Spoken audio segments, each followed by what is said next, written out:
Mas é bom, porque vai gostar.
Good evening, everyone. We will now begin the evening service of the Miroku Association headquarters, expressing our gratitude to God and Meishu-sama for blessings and protection received while participating in the construction of paradise on earth.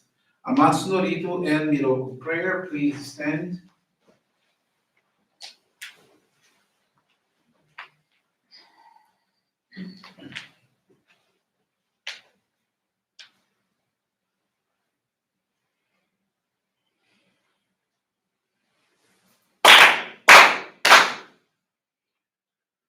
Takamahara ni kamuzumarimasa. Kamurogi kamuromi no mikoto mochite. Sumemi oya kamumi sanagi no mikoto. Tsukushi no himuka no tachi hana no odo no awagi haragi misogi harai tamo. Toki ni narimaseru harai dono o kami tachi moro moro no maga goto tsumi kegare o harai tamae kiyome tamae tomao sukoto no yoshi o amatsu kami kunitsu kami aoyoro suno kami tachi tomo ni ame no fuji koma no mimi uri tatete kikoshi meseto kashikomi numaosu Miroku o mikami mamori tamae saki hae tamae Miroku o mikami mamori tamae saki hae tamae Oshie miyoya nushi no kami mamori tamae saki hae tamae Oshie miyoya nushi no kami mamori tamae saki hae tamae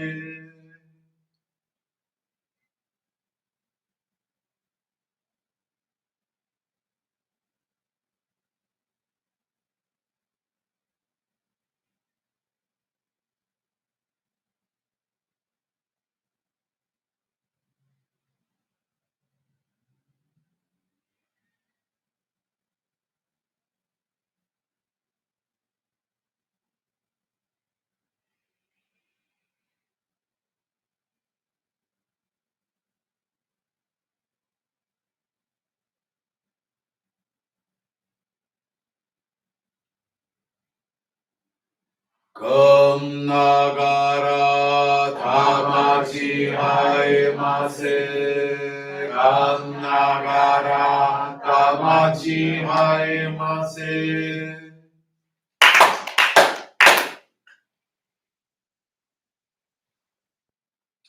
Great God of light, creator and giver of all life, in accordance with your divine will, the long age of night draws to an end. Your radiant divine light, shining ever more brilliantly, awakens the dawn of the glorious age of light, a time long awaited by all humanity. We thank you for guiding us to your divine plan and for the privilege of channeling and receiving Johrei. May our spirits and bodies be illuminated and purified as we live your truth given to us by Meishu-sama. Make us pure and effective instruments of your divine light, so that we may serve you and all those with whom we come in contact.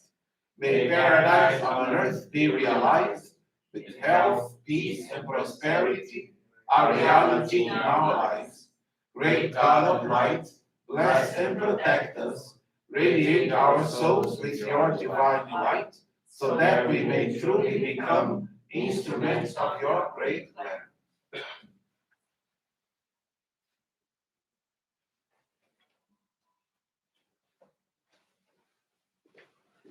Please be seated. We will now receive group Johrei.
Obrigado, Meishu-sama. Bless you. Johrei is now concluded. We will now listen to a reading from Meishu-sama's teachings.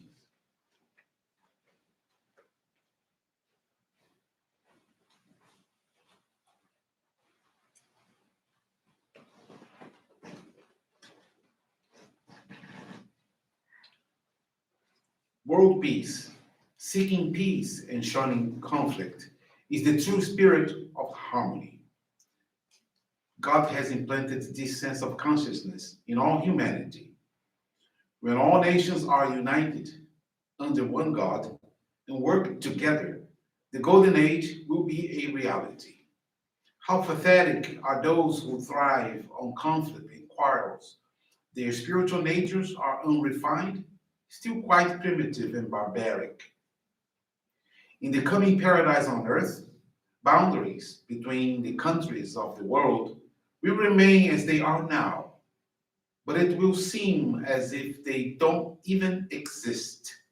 All countries will deal with each other on the basis of equality and friendship. So, conflicts over boundaries will become totally unnecessary. Any issues between countries will be peacefully resolved. Their representatives will discuss and deliberate each issue, employing high intelligence and wisdom based on the pure and selfless desire for the highest good of the whole world, with no national or personal ulterior motive. This is the essence of global government in the coming age. In the age of light, there will be far fewer laws than at present. Laws are not necessary for good, virtuous people. Laws are only necessary to control criminals and evil people. If there will be no criminals and no evil people in the daylight age, naturally there will be very few laws.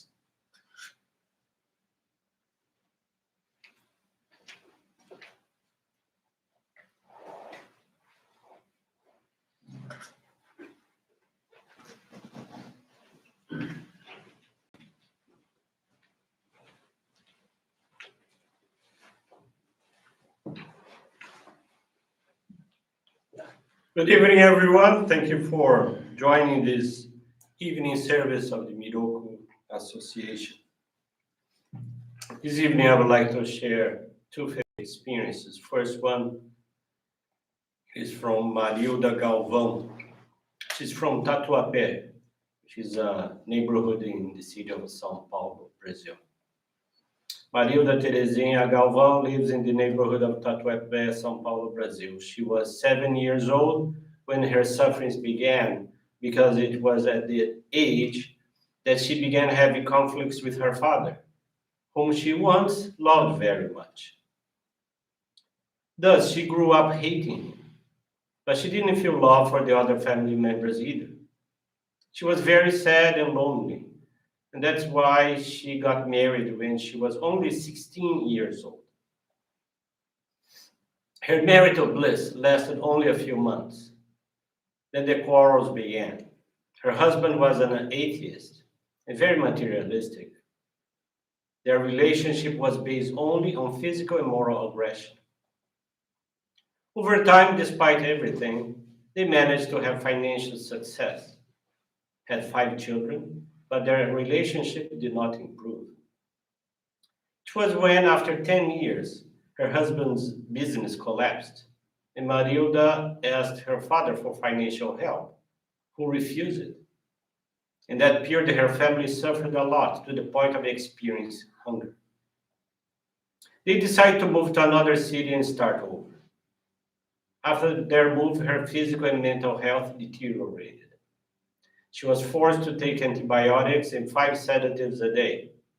Her expenses with medicines forced them to go into debt. Due to so much suffering, she began to attend a cult that dealt with witchcraft.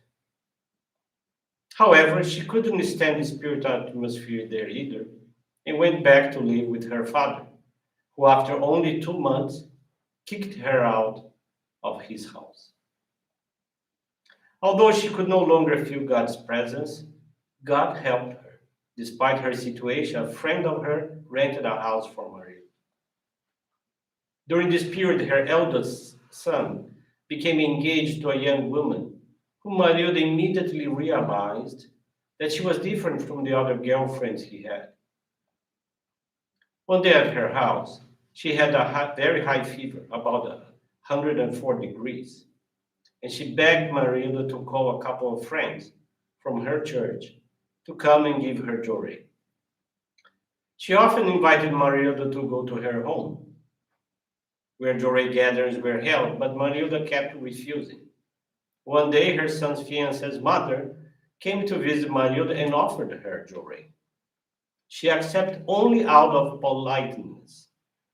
And the moment the hand was raised towards her, Maria burst out laughing and thought, I have tried everything to no avail. This poor fool with her hand raised will not be able to heal me. After the Johrei, the lady thanked her and left. It was already late, and Maria went to bed and managed to sleep very well. She woke up the next day at 10 in the morning with no more pain. She couldn't believe it. It had been more than 8 years that she couldn't sleep well, even with the help of medicines and sleeping pills. She immediately went to look for that lady to understand what she had done to her. And the lady replied, I didn't do anything, it was God and Meishu-sama. She began getting Johrei every day. She felt much better, happier, especially for her husband, who, despite being an atheist, saw Mariuda's improvement and started to believe in God and Meishu-sama. Months went by. Her husband had not yet found a job. He was always very jealous of her towards his children, and they also received eviction for unpaid rent. Desperate, she began to pray to Meishu-sama and entrusted herself to him. One day, without realizing it, she left her house and wandered aimlessly until she realized that she had arrived in front of the house of a Johrei member, who later helped her both spiritually and materially. More and more convinced of this faith, both Marilda and husband received the sacred focal point, or hikari, and continued on the path they had taken, channeling and receiving Johrei every day. At that time, a friend brought his wife to Marilda's house. She had stomach cancer, a constant fever, and had a bad smell coming from her. According to the doctors, she was out of hope, and she begged Marilda and husband to do something for her. Marilda began channeling her Johrei, and she stayed at their house for a few days. Despite getting worse day after day, she only received Johrei. A medium friend predicted that she would die in their hands. Everyone took Marilda for crazy because she had brought home a dying woman. On the fifth day, late at night, she asked Marilda's daughter to accompany her to the bathroom, where she had a heavy bleeding and passed out. She was put back to bed, and the next morning at 7, Marilda woke up. The woman was standing next to her bed and calling her. Marilda screamed in fright, thinking it was the woman's spirit who had come to thank her. Instead, it was she in flesh and blood, telling Marilda she was feeling well and hungry. Marilda cried with joy and gratitude for having been able to see that miracle with her own eyes. Later, the woman went to the doctor, who did all the tests and found out that the cancer had disappeared. Both she and her husband became members of our church. Another friend condemned to have his legs amputated recovered by receiving Johrei. Every Friday, Marilda gathers people at her home to practice Johrei, and a few years ago, they received permission to guide 10 new members. Despite this, their financial situation worsened to the point that she did not separate from her husband just because he was against it. She then decided to ask the opinion of a minister, who advised her to make monetary offerings to solve her financial purification. Since through the gratitude offerings, the spiritual financial debts of their family would be purified in the spiritual realm. As for the conflict with her husband, he suggested that she feels gratitude for her family and a lot of love for her father, because her father was the very instrument that had allowed her to be born into this world. She immediately began the practice of offering monetary donations of gratitude, but she could not forgive her father or love him. It seemed impossible to her. Nonetheless, in front of the Johrei Center's altar, she asked forgiveness from God and Meishu-sama for the resentment she felt. She began to receive Johrei every day with the aim of being able to eliminate such negative feeling. After 2 years of applying our practices of faith, conflict was eliminated from their home. Harmony was returned between Maria and her husband, and their children are growing beautifully. With the practice of monetary offerings, their financial problems have also been solved. They bought a house and a car, which helps them a lot to give Johrei assistance to people in need. Marilda, who was a person with many shortcomings, today loves and is loved by her husband, her children, her parents, friends, and mainly by God and Meishu-sama. Marilda prays to God and Meishu-sama that everyone can become happy like her and only asks for permission to continue serving the divine work.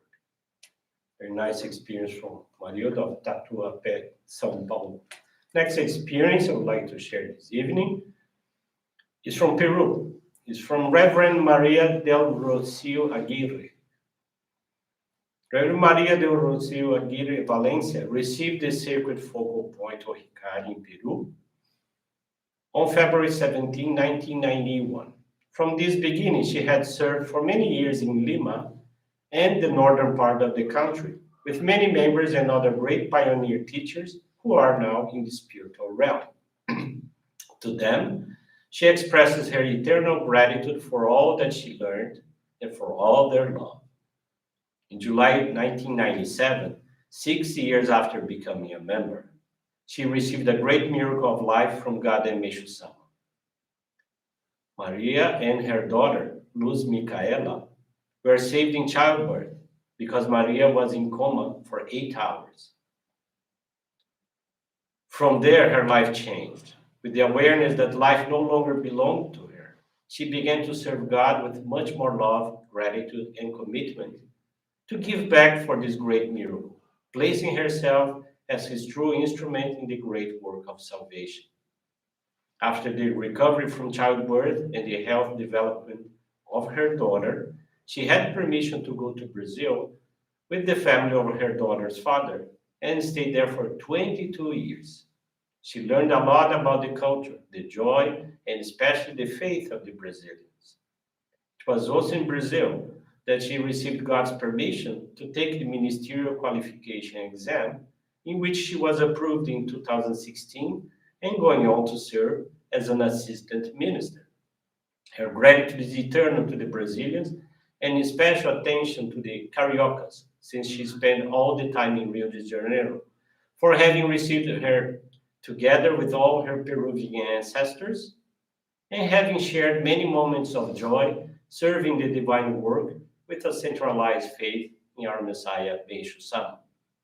One of the most splendid testimonies she experienced was when, during a period of acute economic crisis, a great friend invited her to come to her house because she needed to talk to Maria.